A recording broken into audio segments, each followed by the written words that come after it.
Get up! Don't you dare tell anyone about this. First of all, no one would believe you. And if they did, no one would dare banish the Alpha. I have some good news for you. You're going to be married. What? You know what, slave? I think your face could do with a little bit of color. I'd like to proceed if you're ready to pay attention. Alpha Damon? As in the cold-blooded Alpha Damon? Who did this to you? They know who you are. What do you mean? Who am I? Caden's mind couldn't accept that Damon found his mate. But Caden didn't have an alternate explanation for Damon's bizarre behavior. If that girl is Damon's mate, why didn't he say something? Maya rolled her eyes. Because that's Damon. He won't admit it even if you ask him outright. But think about it. Erratic behavior, one moment he wants to leave and the second one we stay? Since when does Damon refuse a free meal? He requested a tour of the Red Moon Pack, and you know that he always avoided those because when he saw things he didn't like, Damon never stayed quiet. And in the car, Damon stuck to the girl, and we both saw how gentle he acted with her. The only explanation is that he found his mate.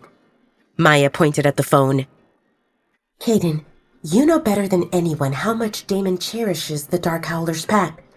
He wouldn't risk provoking the Red Moon Pack by smuggling a random woman.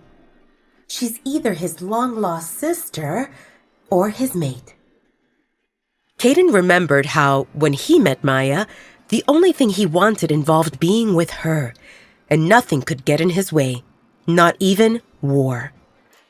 Everything Maya said made sense and pointed to the possibility that the girl who came from the trunk represented Damon's mate. Maya always showed intelligence. Kaden chuckled with a hint of evil sparkling in his eyes. Damon doesn't want to admit that the girl is his mate? Let's see how long he can pull that off. Maya had a bad feeling about this. She would never consider going against Damon, even if it's a joke. However, Kaden didn't have problems with it. What do you have on your mind? Maya asked reluctantly. Let's observe, for now. Kaden said while rubbing his chin with the tips of his fingers. Kaden didn't want to share too much with Maya, knowing that she wouldn't approve and probably worry. But Damon gave a hard time to Kaden ever since he found Maya, and Kaden thought how this presented a great opportunity to get even. Kaden noticed one more oddity. Assuming that Talia represented Damon's mate, something didn't seem right. She appeared indifferent toward Damon. Did she not know Damon represented her mate? Damon said how something seemed off with Talia's wolf, but based on her scent, Kaden knew she definitely belonged to werewolves, and he concluded that nothing seemed wrong with her. If Talia is Damon's mate, there existed so many things Kaden could do to rile up Damon. And if Damon hid the truth, it would only make things easier for Kaden. Kaden's smile widened while he thought of wicked ways to mess with his alpha. He could try to separate them, or to make Damon believe he had competition. Kaden would pay big money to see Damon drowning in jealousy. Ha! This would be fun. Maya observed Kaden's expression that changed rapidly, and she knew that Kaden came up with something Damon wouldn't like. Damon and Kaden stood at the helm of the largest pack in North America, yet the two of them sometimes behaved no better than toddlers. However, that childish and playful attitude Damon showed only toward Kaden and not for anyone else, Damon had a nasty temper. If that woman really represented his mate, Damon would only be more irritable if anyone messed with her. Maya disconnected the video call so that Damon and Talia had privacy. Maya felt happy for Damon. Finding a mate brought wonderfulness for any werewolf. They gave each other comfort and purpose in life, and she understood how Damon felt lonely under that grumpy facade. Would Talia make a good Luna? Well, if Damon and Talia represented mates, Talia would become their Luna, regardless of her readiness for the job. But Maya didn't worry. Everything could be learned as long as there existed a will. and Maya would happily hand over her current duties to Talia so that she could focus on helping Kaden as a beta. At the same time, Maya felt sorry for Talia. Damon didn't present an easy man to be with, and Talia would definitely have a hard time. "I don't think Damon will wake up the girl," Kaden said. "That gives us probably a few hours."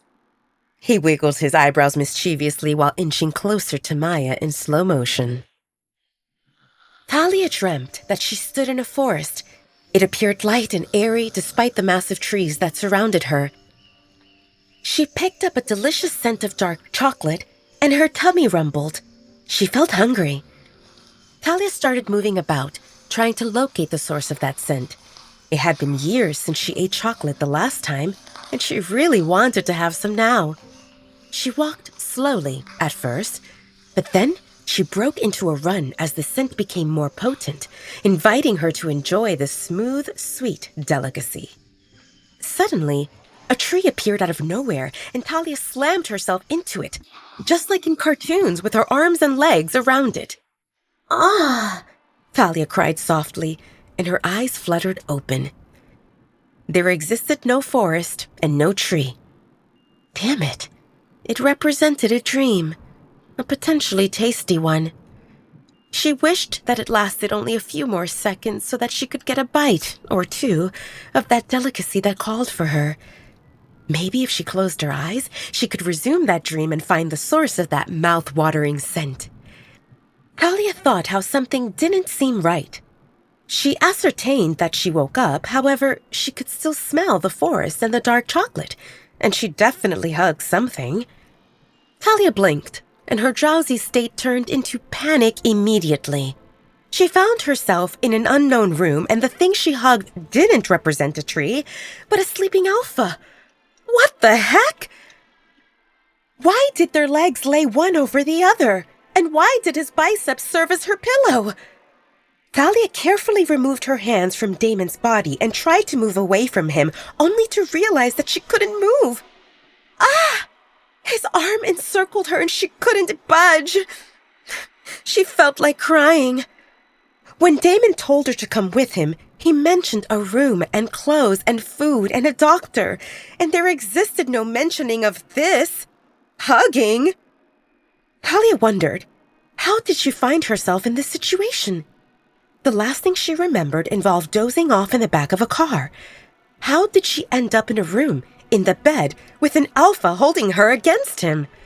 Talia wanted to go back to her attic, or maybe into the trunk of the car. Anything seemed better than here. She noticed the even fallen rise of his chest, and she concluded that he slept, so she relaxed a bit. Talia looked up at the man beside her, and her breath hitched at the sight of Damon's gorgeous visual. His unruly raven hair fell over his forehead, long lashes, full lips, strong jaw. Everything about him looked handsome, even the small bump at the base of his nose and a day-old stubble. It should be illegal to be this attractive, Talia thought. No wonder Princess Marcy raged at the thought that Alpha Damon might think bad of her. Talia shook those thoughts away and chided herself. She should not think of Alpha Damon as attractive. Actually, she should not think about him at all. Talia painfully understood her non-existent background, and if she allowed herself to see Alpha Damon as anything more than her benefactor, as someone who took pity on her, she would only deceive herself and end up hurting. Wait, that's not the end. You've just had a free taste. Now get the full story on the Pocket FM app, link in description. Check out our next video and playlist, and don't forget to like, share, and subscribe.